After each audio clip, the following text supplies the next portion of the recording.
Hi, hello! Welcome ulit sa Patentacles IP. So ngayon pag-uusapan natin yung pangatlong requirement para maging patent ang inyong invention. Actually gusto kong tagpasan muna yung pangalawa, which is inventive step, kasi sobrang daming kailangan i-discuss para maintindihan nyo kung ano yung inventive step. So, ito, definition ng industrial applicability according sa IP code natin. So, an invention that can be produced and used in any industry shall be industrially applicable. Ito na naman tayo sa definition ng isang word gamit yung sarili naman niyang word. Industrial applicability, tas industrially applicable daw. So, ano ibig sabihin ba nito? Ibig sabihin lang naman kasi nga ito, tulad ng nabanggit ko sa isang video, yung invention mo, pwedeng gawin o pwedeng commercialize. Tapos, ibenta. Yun lang siya. Ganun lang kasimple. Pero, ito kasi, marerelate natin siya sa susunod na part ng ating video, which is non-patentable inventions. So, ayan, hello.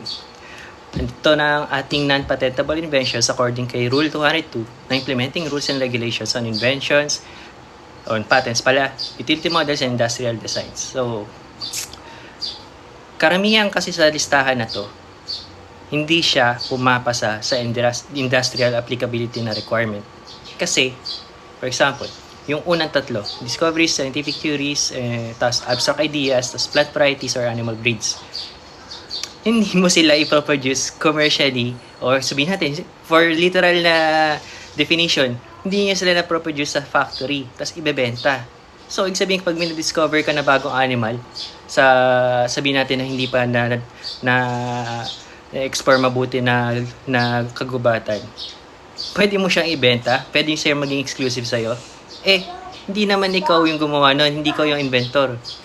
So, nag-exist sila in nature. So, yan. Kaya hindi sila pasado sa industrial applicability. Ngayon, yung sumunod na dalawa, methods of treatment for human or animal body, as anything which is contrary to public order, health, welfare, or morality. Kasi, ang patent system, meron siyang sinusundan na moral code. So, for example, ito, yung method of treatment na technology. Hindi gugustuhin ng patent system na maging exclusive sa inventor yung method of treatment. Sabihin, kunyari, kung ginagamot ka ng isang doktor, tapos nasandun ka sabihin natin, nasa operating room ka, nasandun ka na sa operating table, tapos ngayon, may complication na nangyari, and then yung doktor, kailangan niya mag-execute ng supposedly patented na treatment method or yung technique kung paano niya gagawin yung surgery. Kasi yung original na plan niya, hindi gumagana. Hindi pa pwede dahil nga nagkaroon ka ng complication na nag-arise habang nandun ka sa operating table. So, makakasuhan yung doktor dahil gagamitin niya o i-infringe niya yung method of treatment na patented mo. So, hindi yan pwede. Nakakasira, nagbe-break siya ng moral code. Pagkatapos, ito pa, yung sumunod, anything which is actually pinaka-direct ang definition. Anything which is contrary to public order, ganun. So, ibig sabihin, hindi pwedeng patent yung mga sabihin natin na mga poisonous gas na gagamitin for execution or may possibility na gamitin for execution ng mga tao. Yun, bawal siyang ipatent. Hindi gusto ng patent system na maging exclusive sa mga inventor or company. Yung ganyan na kung ano man, formulation or technique, hindi pwede.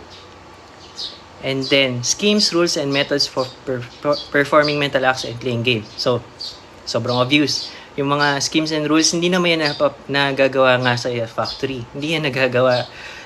Hindi sila naka-commercialize, tapos ibebenta. And then, etong dalawang last, programs for computers and aesthetic creations. Kasi, kaya sila non-patentable inventions. Dahil una, yung program for computers, considered siyang authorship. So, ibig sabihin, sinulat siya. So, magpo-fall siya under copyright. Pero meron kasing mga software-related, computer-related na inventions na kapag binasa mo, iisipin mo, program siya pero possible siya maprotektahan under patent. Meron lang specific requirement para ma-consider siya na patent. And lastly, yung aesthetic creations, napoprotektahan naman yan under industrial design. So, the more you know. Thank you. Stay tuned for my next video. Bye!